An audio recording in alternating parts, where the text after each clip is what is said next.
Hey everybody, welcome to the Rave TV. My name is Trevor McAllister, and we're here with the one and only Charlie Worsham. How you doing, man? I'm fantastic. So excited to play the Rave tonight. Awesome. Well, welcome to Milwaukee. It's your first time playing at the Rave? It is, and Yeah. I've been exploring all the nooks and crannies, and I love it. Have you been? here. That's what makes this place kind of famous, you know, is all the stories and the pool. Have you been down to the pool? I've been down to the pool. Awesome. Did you take pictures? I took pictures. Was there anything creepy in the backgrounds at all? You know, or- I haven't examined it closely yet, but Okay. I certainly will later on tonight. You might want to do that, you know, late at night, or so it doesn't, you know, it might freak Yeah. you out a little bit. Check for some auras. For sure. Yeah, all right. Well, welcome, man.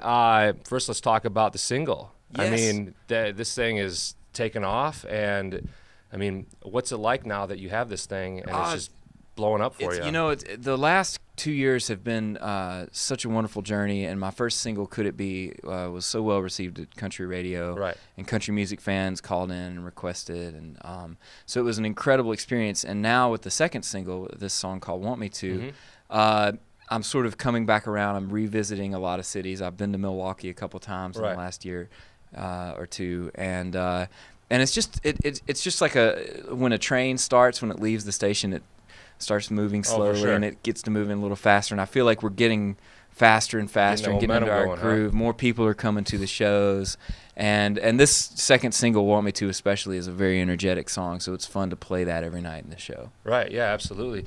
Now, you were on tour with Taylor?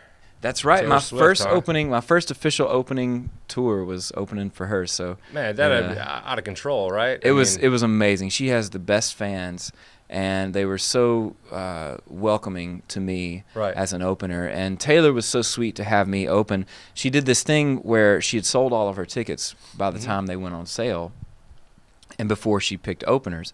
And so rather than go get giant names to open, she picked people that were just starting out, needed a leg up, and she handpicked 8, 9, 10 different artists, and I got to be one of those artists. At the time, I didn't have a record deal, and to get to be on that tour for a couple months was a huge built momentum and gave me a huge leg up. So I'm sure you learn quite a bit from doing those kind of shows. I mean, different from the Rave and, you know, a big stadium packed. I mean, you'll get there, you know, one day selling those tickets yourself, but, you know. Oh, no, absolutely. Every night was sort of a masterclass in entertainment, you know, Awesome. getting to watch how she interacts with the audience. Right. And she has a killer band and production, and I think they took 14 buses and 24 semis on that tour, and it worked like clockwork, you know. Cool. It was a very, very well oiled machine. Well, awesome. That's a pretty cool stage in your career.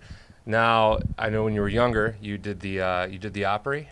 That's right. Like, how old were you when you first got on the Opry? Well, you know, I grew up in Mississippi, about 100 miles south of Memphis, and Okay. I always wanted to play guitar, but my folks were a little concerned I'd get long hair and earrings and tattoo. So they got me a banjo, and so I started playing a lot of bluegrass festivals and doing a lot of bluegrass and with banjo. And when I was 12, I played this competition in Smithville, Tennessee. It's the hometown of Mike Snyder, who's a Grand Ole Opry star. And I wrote a letter to thank him for inspiring me to play banjo. And I hinted at playing the Opry one day as it would be a dream come true. Next thing I know, we get a phone call at the house. And sure enough, he invited me to play. And it was one of those experiences, you know, had I not even done music the rest of my life, it would have remained a highlight. And even if I go on to sell those arena tickets, playing the Opry is still an absolute just joy and highlight and honor. I bet. I mean, when we do these interviews and we talk to people, I'm an artist. That's one of the pinnacles of the career, you know, is being able to play that their first time, and for you to do it at such a young age. I mean, that's cool that you went on a limb to write that letter. Well, thank you. Yeah, awesome. I might have to try that out myself sometime. Yeah, man. You know, I'll write you a letter. Well, you know, actually, that kind of goes back. Speaking to Taylor, you know, I've learned from her and others. They still write handwritten notes, and I enjoy writing handwritten letters. You know, there's something about it. It's sort of becoming a lost art, and handwriting itself, I guess, is a lost art. You know, but it's a good thing to do, I think. So. Cool. Now, when did you start writing?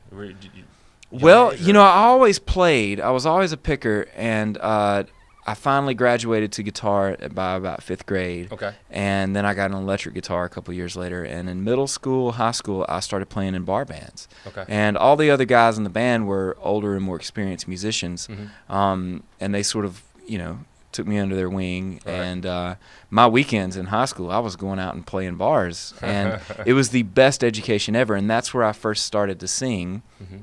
I also got interested in recording around that time. And after I recorded the cover songs, I knew I ran out of stuff to record. So I kind of had to start writing. So it was in my high school years that I started writing just out of necessity. Right. And I kind of was singing out of necessity. And then I went to college and really focused on singing and writing.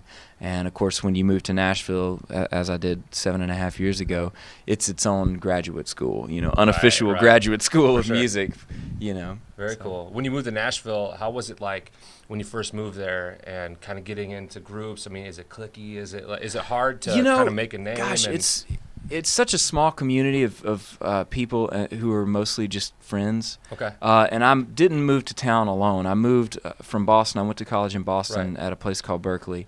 And a little place called Berkeley. Oh no, I mean it's just for sure. That's awesome. But it's funny. People, when I tell people I went to Berkeley, they go, "Ooh, prestigious. That's a great California institution." I'm like, yeah, it's not quite the same school. Right. Homework was to learn a solo off a Clapton record or whatever. That's pretty interesting though. Oh, absolutely. And I fell in love with the city. And my first semester, the Red Sox won. Oh. And so it was a really, really cool time in my life. Cool. And I made some of my best friends in those years. And when you do a job in music, there are certain places that are the big hubs for music, Nashville being one of them. And so I moved with about, a dozen or 2 dozen friends around the same time. And so we all started hanging out together. And I joined a band right when I moved to town, and that was the first 3 years of my Nashville experience. And we traveled the country in a passenger van, and we, played showcases for labels. Almost got a deal, all of that thing. And then I sort of started over about 4 years ago and really focused on a solo career. But it's still a very small neighborhood, so to speak, the music community in Nashville. Well, very cool. All right, another question would be the YouTube. Yes. I was on YouTube earlier, and I was checking out some of your videos and the Gangnam Style. Yeah. What made you think of doing that? It's pretty cool. I haven't seen anything else like that on the internet. Well, that video is part of this cover challenge. We call them cover challenges series. Okay. And it started literally as a challenge. And a friend of mine that I work with challenged me to sort of stay up all day and night and record my own version of a cover song. I have to play all the instruments and mix it down and video the process and put that out on YouTube. And the first most challenging one was Crazy Train. Okay. And I used the kitchen cabinets for the drums and played the lick on banjo. And then came Gangnam Style. And it wasn't that it was my idea. It was a challenge from a fan on Twitter. All right. And that definitely fit the description of the series for sure. I'd sort of listened to it, and I printed out the lyrics in Korean, and I sort of made notes. Hey, you did that pretty well on there. I did the best I could, although I'm sure that somewhere in Korea I have, greatly offended a group of people. You got a hater somewhere. Yeah, by mispronouncing the words. But it's fun, though. I always get into them, and I'm, man, how am I ever going to do this song? This isn't going to be any fun. 2 hours in, I don't want to stop, Yeah, no, I like the fact that even in the video, I mean, you were playing all the instruments, and it would cut from you playing the banjo, to the drums, and so it was pretty cool.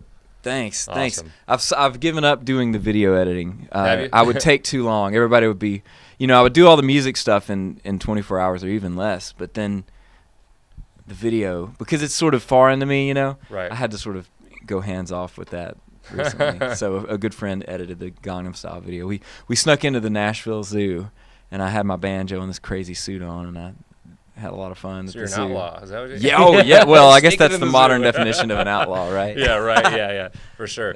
Well, hey, thanks for coming to Milwaukee, and good luck with all your touring and you're a busy guy right now. So hey, I love it. I hope to stay going, busy. Man. And I hope to be back in Milwaukee again sooner than later. We're going to have so much fun tonight. Come out and enjoy Charlie Worsham. Thanks, man. Thank you so much. I appreciate the interview. Absolutely. Have a good tour. All right. Thank you. Thanks.